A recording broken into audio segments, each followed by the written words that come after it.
Hello there!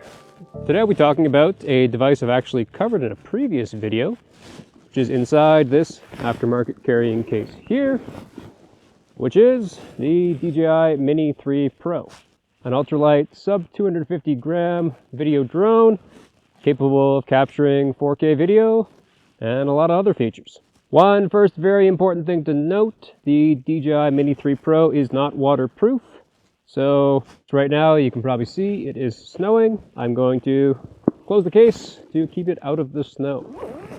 Specifically in this video, we're going to cover a few main points which are of particular concern to operating a drone during the winter time, and kind of see just generally how the Mini 3 Pro performs, capturing things like skiing footage, and if it's something that I would recommend taking in your kit if you are in an area that allows for drone photography and video work in a winter context.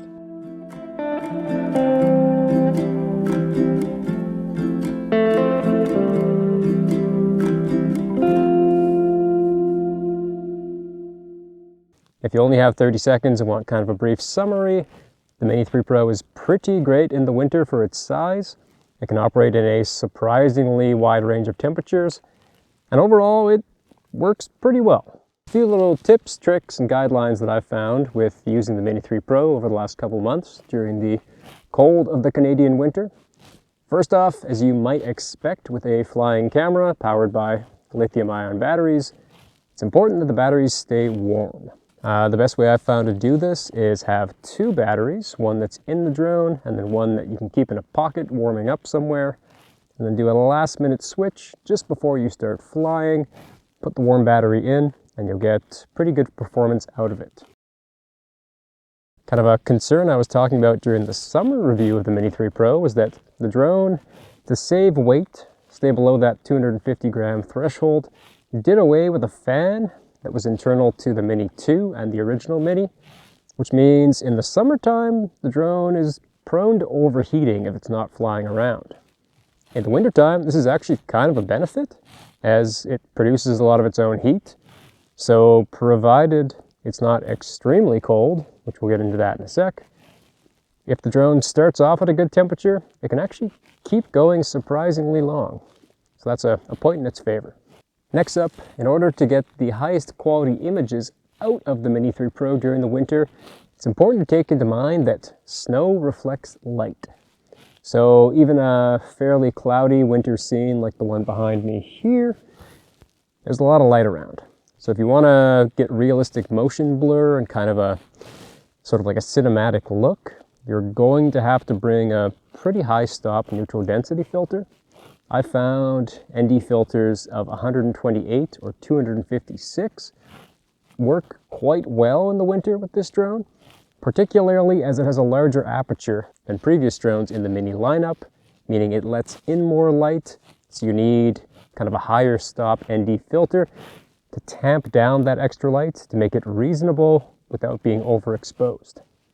So yeah, I highly recommend bringing a ND 128 or ND 256 filter if you're planning on filming during the wintertime in snowy environments. As you might imagine, if you're kind of around sunset or sunrise, you probably don't need those. It's dark enough anyways, but it's good to have in your repertoire. Over tests in a few different environments on a bunch of different trips, I found the operating temperature environment for the Mini 3 Pro in the wintertime is much better than what the manufacturer specifies. At least if you take the extra step of warming up a battery in a pocket and then swapping it out just before you start flying, I've been able to have the drone hover in temperatures as low as -34 Celsius. That being said, when it is doing that, it drains the battery at quite a quick rate. As you see, if you're looking at the controller, seconds on the flight time remaining tick by at between 3 to 4 times as fast as they would during regular ambient conditions during the summer. So you definitely have to plan ahead in terms of how much realistic battery you have. But if you're just doing something like flying up in the air and taking a quick picture and coming back down, if you start with a fully charged battery, you can go down to surprisingly cold temperatures. On a similar note, in temperatures about the -15 to -20 Celsius range, I found the drone actually behaves fairly normally and can fly around with similar performance to what you would see in the summer. And the battery lifetime estimates are reasonable. They still might drain maybe 15–20% more, but definitely not 100 or 200%. So that's definitely a good thing in my books. One accessory I strongly recommend buying is a neck lanyard for the DJI RC controller. That will allow you to go hands-free while still having the controls of the drone close by. This means if you're doing something like skinning uphill while skiing, skiing downhill, or even just hanging around, you don't have to actually hold the controller at all times. This means your hands will stay warmer and gives you a lot more flexibility when traveling. So that's definitely an accessory I would recommend getting, particularly in the winter. One complication I did find associated with the DJI RC controller is below temperatures of about -15 or so, the pixels seem to slow down their refresh rate on the controller. So you get what looks kind of like motion blur when you're flying the drone or looking at footage on the controller, which can be a little bit disorienting and leads to just a slight delay in what you're seeing as opposed to what the drone is actually currently doing, which can make for a bit trickier flying. Say if you're trying to do something like fly around through tight trees, go just to the edge of a ridge crest and not actually go over top or past it. Basically, it means that in colder conditions, it will be beneficial if you can keep the DJI RC remote inside a jacket before you're going to use it. Keep it a bit warmer, and it'll be more responsive.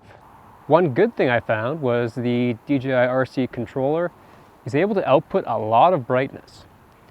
Even on bright, sunny winter days, the snow is reflecting a great deal of light back towards your eyes. The DJI RC controller, you can still see it enough to pilot the drone, and that is even without any additional shrouding. So yeah, I was quite pleased to see that the controller is bright enough to actually see, even in bright sunny days when you're surrounded by snow. That's definitely a point in its favor.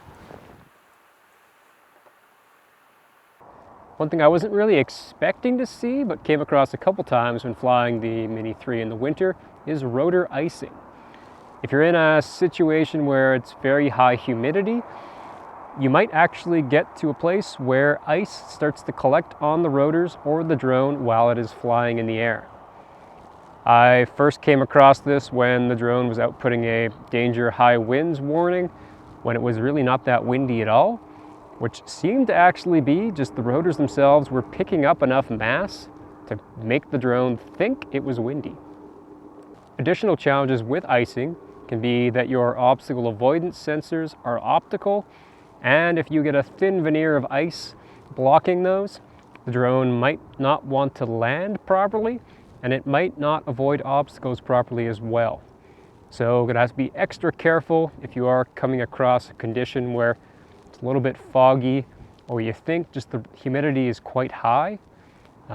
If you start to see signs of riming or icing on your drone, good idea to land it quick as possible, try to clear that off and get it back to a warm place. Probably one of the most useful features of the Mini 3 Pro compared to previous devices in the Mini lineup is its ability to have active track and focus track. These are autonomous shooting modes where the drone is able to, by itself, track either a person or an object and go about its way and try to navigate around obstacles. I am quite happy to report that the Mini 3 Pro is able to follow a skier as they are skiing downhill, at least at moderate speeds. I didn't test really high speeds. Well, that's great to see. And the drone itself will actually descend parallel to a skier, keeping a similar elevation, which is something I would not have expected for a drone of this size. It opens up a lot of interesting shooting methods and the ability just to film yourself while you're skiing, which is quite neat. That being said, a couple challenges associated with active track and focus track. When you're in a winter environment, there's often not much contrast, so between bright and dark colors, which the drone uses contrast to be able to track objects. So it's best kind of, if you're on against a white background, don't wear Arctic camo. It's gonna have a hard time tracking you. A nice like bright red, bright blue jacket stands out very well and will give you the best results.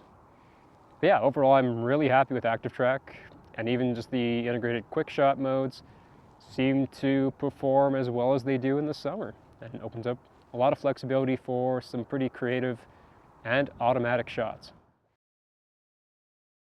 One last thing to touch on, I would highly recommend using a drone landing pad for landing and takeoffs during the winter time. Otherwise, it's quite easy for snow to get all mixed up in the internal components of the drone, which will cause a lot of problems down the road. I would strongly recommend, if you are using this drone during the winter, try to minimize the amount of temperature changes. Say if you are in a warm environment like a hut behind me here, put the drone in a Ziploc bag, in a case, bring it outside before you're planning to use it, and give it a few minutes to try to gradually cool down to the outside temperature. That way, kind of the mechanical components won't be shocked, and you won't get as much condensation on internal parts in the drone, which could cause troubles. But yeah, overall, I've had pretty good success with the DJI Mini 3 Pro during the winter time. I'm gonna keep using it in more situations, gonna put it through the paces, probably start trying to ski a little faster and seeing if it can track me, and generally just try to get some good footage. But yeah, that's all for now. Happy trails.